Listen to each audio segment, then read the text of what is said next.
G'day ladies and germs, Conor here from C-Dubs Media, back with another video, and today we're doing my full review of the Pixel 7a.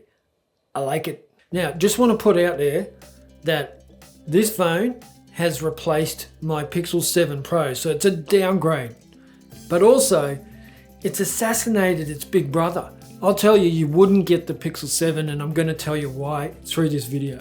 Now, as usual, with all videos of a tech nature, you do have to throw in some specs, and I'm going to do that now. So, 6.1 inch, perfect size. OLED display, 429 ppi.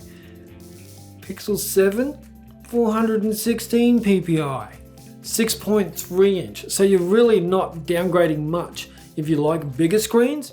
I like smaller screens, smaller phones. I'm trying to use these less in my life, so the fact that it's smaller is brilliant. Now, they are telling us that it's a mid-range smartphone. When you've got like $2,000 foldables floating around on the market, it is definitely that, mid-range. But I'm really not missing much from my 7 Pro.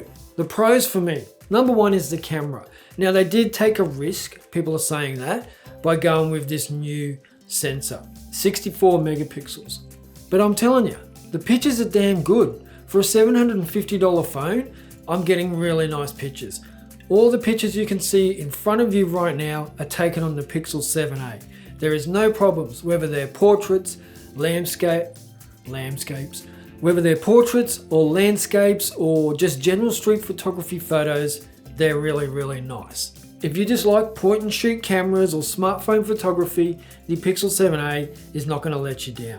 Now, it has all the usual modes, so it's got night sight, it's got long exposure, portrait, panorama and stuff like that. So you're not really missing out on much at all from the photo side of things. Where you do miss out compared to, say, the 7 Pro is no telephoto. But you don't get telephoto on the 7. I think this camera is better than the 7. It's got more megapixels, it's a newer camera, it's a newer sensor, but it doesn't have macro mode. So you do have to consider that. No macro, no telephoto. But I can tell you, I promise you, I never used telephoto on my 7 Pro unless I was doing photos for my reviews. I don't really use the macro on my 7 Pro. I just don't need to. For smartphone photography, I can easily take a photo with the normal lens and just crop in if I need to. Now, the ultra wide is 13 megapixels, whereas on the 7 it is actually 12 megapixels, and the front facing camera is 12 megapixels, and on the 7 it is 10 megapixels, I think. So all around you're getting more megapixels, and I believe you're getting a better camera.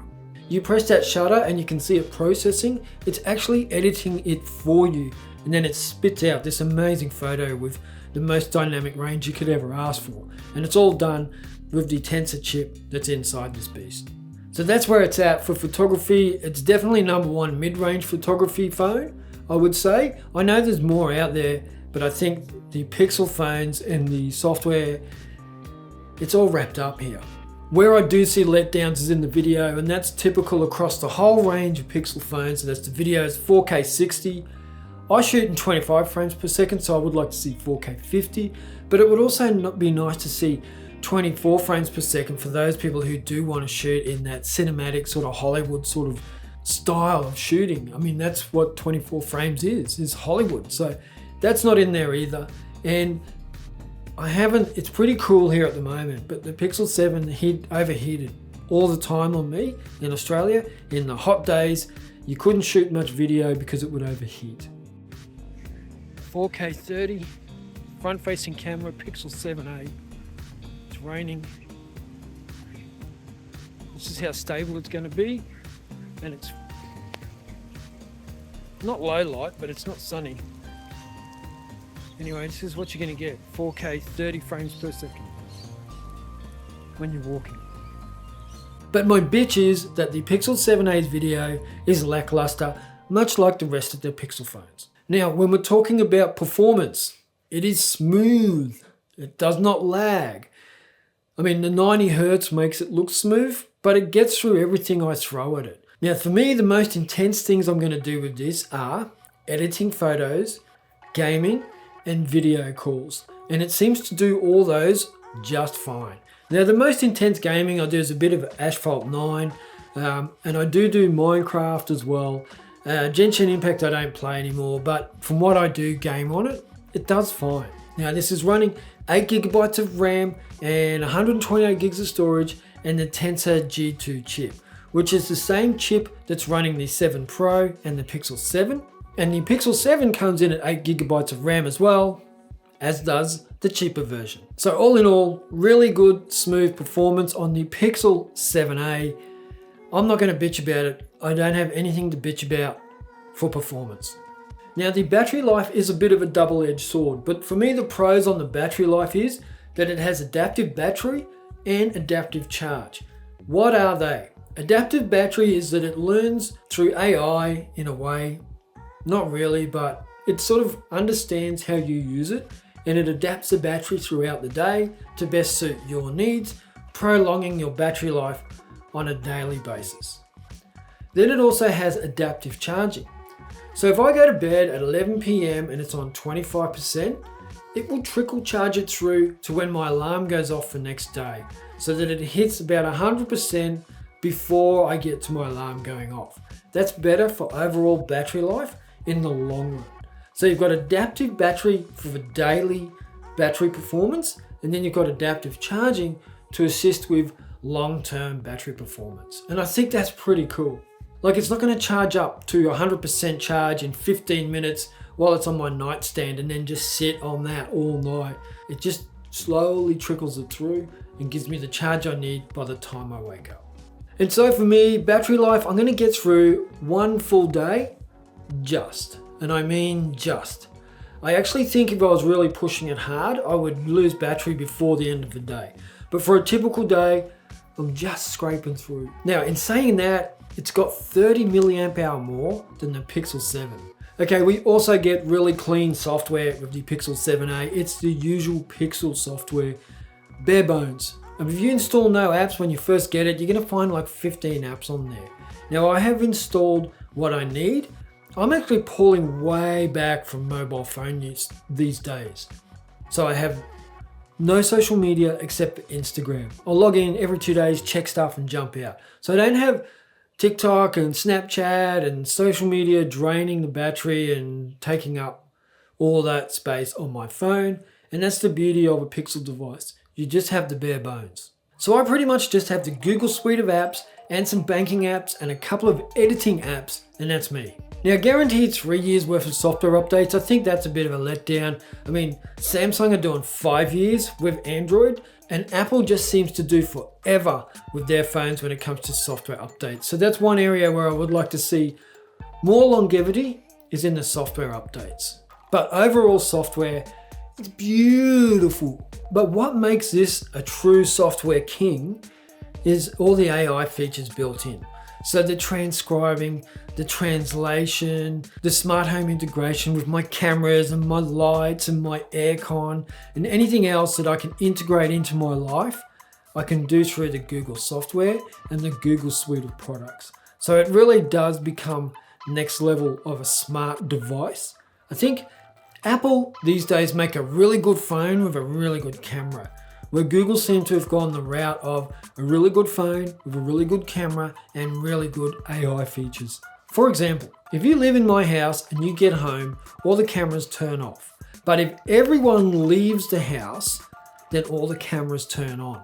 So it is first by a country mile when it comes to smart home integration, smart features, AI, all that sort of stuff. It is just killing it. Now the best spec for me is the price. It's come in at $750. The 6A was $750 here in Australia. The Pixel 7 is $1,000 here, and this is $750. And it's as good as. It's just mind-blowing. So I would never recommend anyone to get the Pixel 7. You just don't need to anymore. Don't waste your money. So that for me is one of the biggest pros, is the price of this thing. Now some other honorable mentions when it comes to the pros: IP67, 8GB of RAM, Tensor 2 chip, wireless charging, more on that later, VPN and face unlock. We didn't have any of that in the Pixel 6a. Here are 4 reasons why you might not want to get it. The charging speeds, they are shit. Now I did talk earlier about adaptive charging and adaptive battery, and they are really good features, but the actual charging speeds of this phone, whether it's wired or wireless, so bad, so freaking bad. So I actually do have to plan ahead a little bit if I'm going to be going out for a long period of time. I do have to pack portable charging banks and stuff like that. So the charging speeds really shit. Google, you need to do something about that. I mean, Oppo are slapping you down. They're slapping your bitch face off your shoulders. Fix your charging. It only comes in 128 gigabytes of storage, so you please consider that. I use the cloud, so it's not a problem for me, but if you do need more storage, you're not going to get it on your Pixel 7a. I did mention this earlier as well, no telephoto and no macro on the Pixel 7a. I don't care, like I said, I have them on the 7 Pro and I never used them, so it's not an issue to me, but it could be to you. If you really use your macro and telephoto a lot, then you might not want to get this. And I did mention this earlier as well, the video recording in the Pixel 7 phones in general is pretty bad, I think. I don't think it's as good as any of the competitors. Photo, yes. Video, no. So do consider that. If you like more control over your video, Pixel's not the phone for you. The slow motion gets a bit mushy. It only records in 4K 30 or 60. The cinematic mode in the 7 Pro is pretty bad and you don't get it at all in the 7a. Yeah, so video, not the best. So if those things are important to you, maybe skip the 7a. For me, it's almost the perfect device. You hear me bitch for years saying I want a flagship in a small form factor. And Google went, no, have a flagship in a 6.7 inch device called the Pixel 7 Pro. Thank you, it's amazing, but I wanted it in this smaller form factor. And here I almost have it.